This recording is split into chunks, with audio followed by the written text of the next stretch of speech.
Did you understand what Caitlin was going through and her responses when she was trying to help? I didn't really understand fully what she was going through.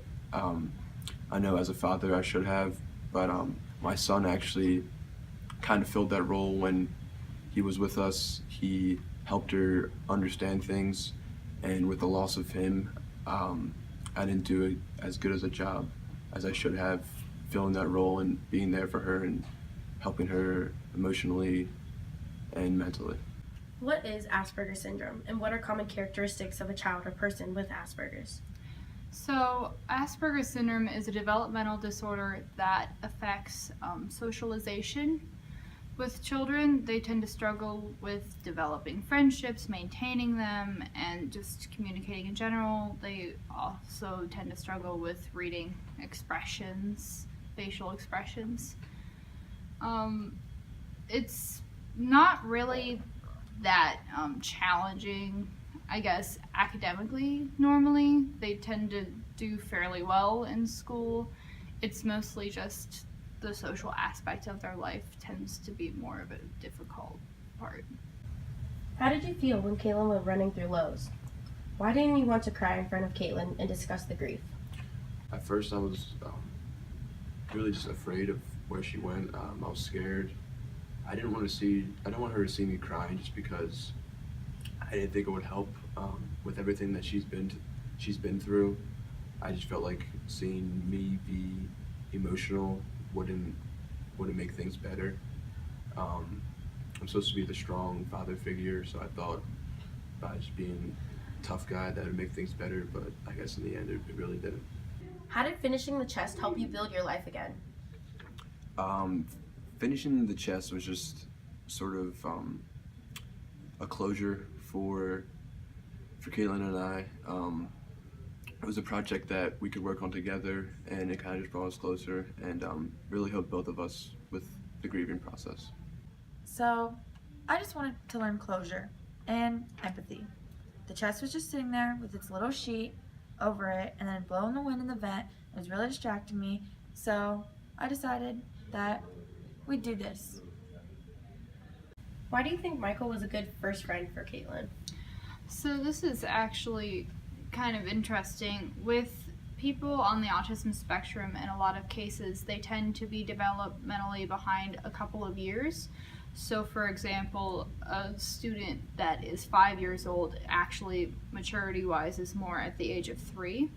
So since Caitlin socially was a lot younger than the grade she was in, it worked well for her to talk to kids in kindergarten and younger ages because developmentally and socially that's actually where she was.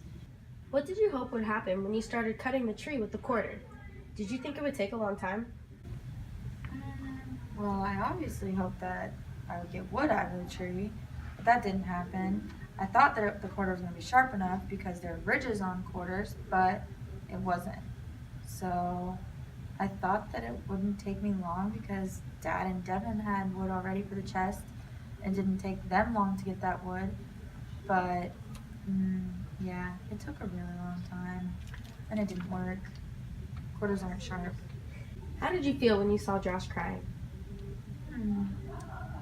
I kind of felt happy, honest, but then I started to feel sad and my empathy started to grow then, I think, because when he said that it wasn't his fault, it really wasn't his fault, but kids were mean to him, and maybe that's why he was mean to other kids too, was because he just felt bad and he was confused, I think.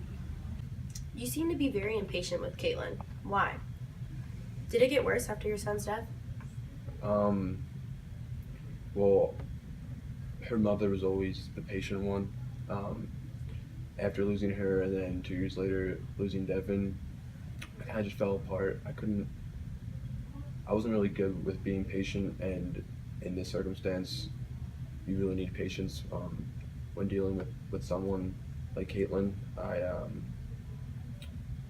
I should have done a better job in just slowing things down, but I just got caught up in the moment and didn't understand what fully was happening and how to treat the situation.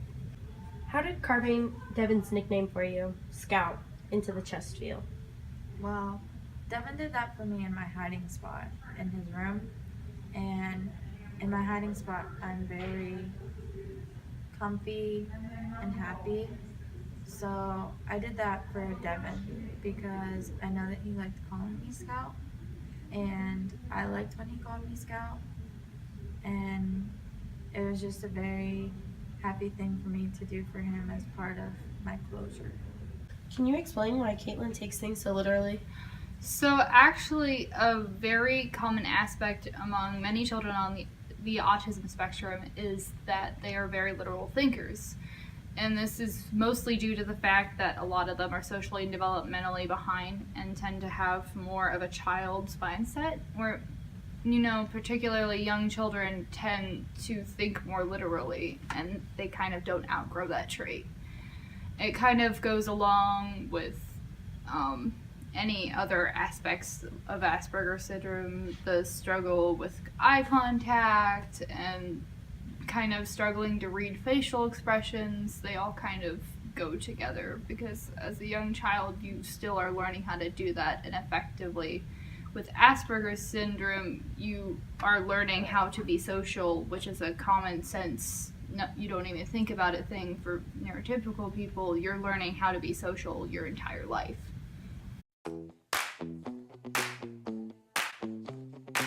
Pretty much like the next Brad Pitt, but we're doing this right now together. Doesn't outdo. Okay, let's do that again. Wait, hang on. Go. So, wait, hang on, pause.